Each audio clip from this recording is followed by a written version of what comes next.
Welcome back to Hardball. We're back with the 39th President of the United States, Jimmy Carter. His new book is called Palestine, Peace, Not Apartheid. And President Carter, why did you use the word apartheid in the book's title? Well, let's look at the entire title, if you don't mind. The first word is Palestine, which involves the land that belongs to the Palestinians, not the Israelis. I didn't refer to Israel because there's no semblance of anything relating to apartheid within the nation of Israel. And I also emphasized the word not, that is peace and not apartheid. That's what I hope to accomplish with this book, is to move toward that goal. But there's no doubt that within the occupied territories, Palestinian land, that there is a horrendous example of apartheid.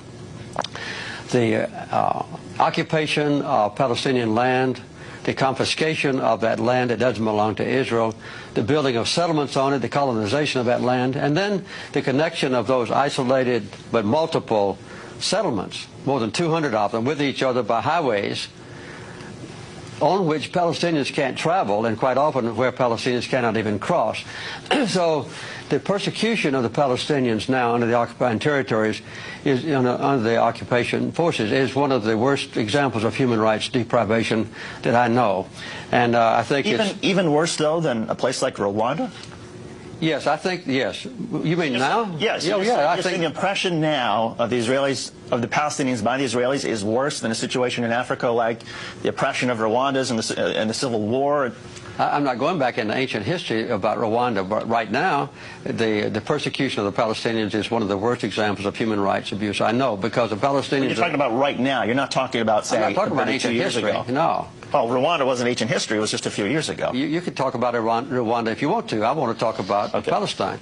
What is being done to the Palestinians now is horrendous in their own territory by the occupying powers, which is Israel. They've taken away all the basic human rights of the Palestinians, as was done in South Africa against the blacks. And I make it very plain in this book that the apartheid is not based on racism, as it was in South Africa, but it's based on the desire of a minority of Israelis to acquire land that belongs to the Palestinians and to retain that land, and then to exclude the Palestinians from their own property and subjugate them so that they can't arouse and demonstrate their disapproval of being robbed of their own property. That's what's happening in the West Bank. And the people in this country, in America, never know about this. They never discuss this. There's no debate about it. There's no criticism of Israel in this country. And in Israel, there is an intense debate about the issues in this book.